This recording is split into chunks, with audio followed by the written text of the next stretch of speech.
Hello, everybody, and welcome to Church at Home with Rachel for Wednesday, the 20th of August. I I have here in my hand a talking stick. It was made by the wife of the National and Anglican and Archbishop of Indigenous Peoples. Um, his title is NIAB, so National Indigenous Archbishop, Anglican Archbishop, and his wife Tracy made talking sticks for Sacred Circle, which I was at in Calgary a couple weeks ago.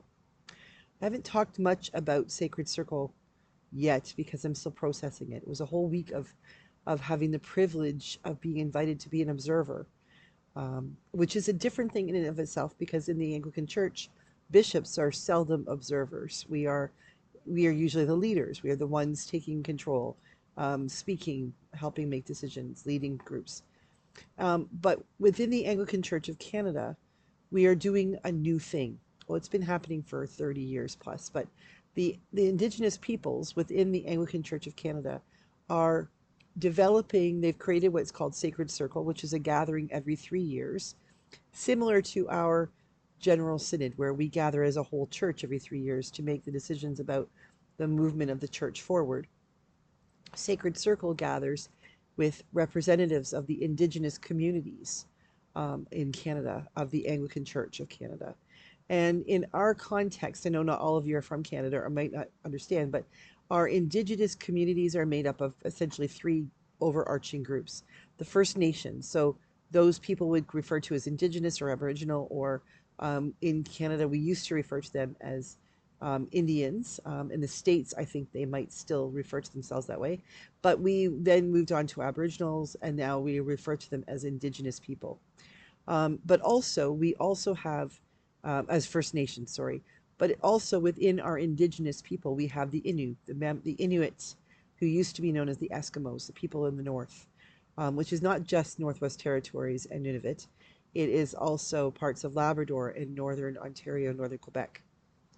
And also we have the Métis Federation. We have those people who are part settler, part their blood is mixed, part settler, part Indigenous. But they are a significant part, especially where I live in Manitoba, a significant part of the community that makes up the Aboriginal or the Indigenous peoples. And so every 3 years they gather, and this year we gathered in Calgary to have a meeting in which we listened and the people spoke. And what was really powerful for me as an observer was the beautiful gift of respect they provided to us bishops who were there as observers. We were not expected to stand up and speak. We were not encouraged to stand up and speak. We were encouraged to simply listen. And the grace and the gentleness with which the people spoke and treated us was incredible. Bishops in the Anglican Church of Canada have not always had a great reputation for listening to anybody, let alone to the Indigenous peoples. So being present, being invited to come and to participate in all the parts that I'm eligible for. Not being Indigenous, I was not a representative voting on things like who goes to the Aboriginal Council of the Anglican Council of Indigenous Peoples, things like that, which would be, if you know church language, that would be like the equivalent of the Council of General Synod, which is the group that meets between the 3 year marks of General Synod. I wasn't invited to participate in ASIP because that's not my group of people. But it was interesting to be present as they did that work. But what was most interesting was the ability of the Indigenous peoples to speak and to listen.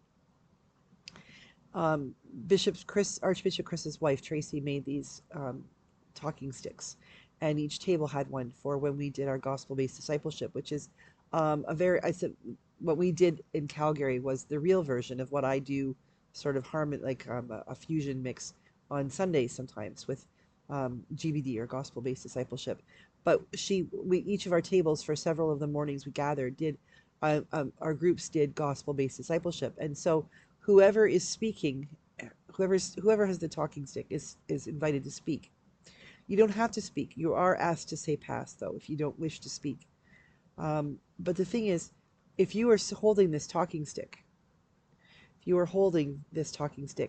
you have the privilege and the responsibility of speaking your mind, of speaking your heart. It is not a time to speak negatively about what other people have said. You don't respond to what, when so and so said that, this is what I was thinking, or this is why I disagree. You simply speak your own heart, your own truth. And then when you are done, you pass it, always going clockwise, always to the left. We follow the sun. As the sun rises, um, this is the teaching is we've that seems odd. Anyway, we always go to the left, clockwise. And we as we pass the stick on. Once we have passed the stick on, that person has the privilege and the right to speak.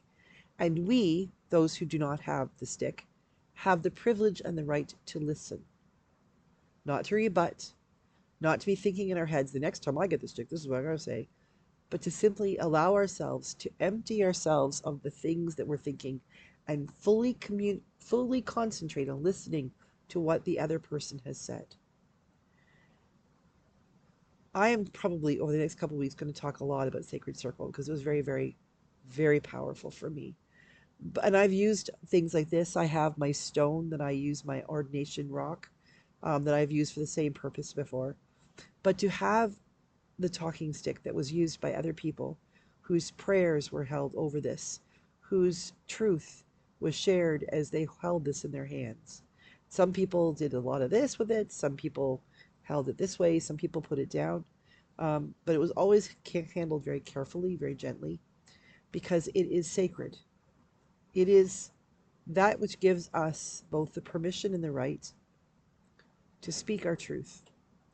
And we all need to recognize in our own lives when it is that we have the metaphorical talking stick.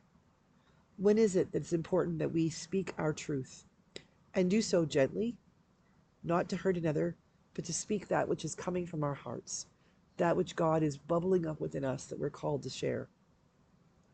But also to recognize those moments in our lives when we do not have, we have passed on the talking stick, or the talking stick has not yet been given to us.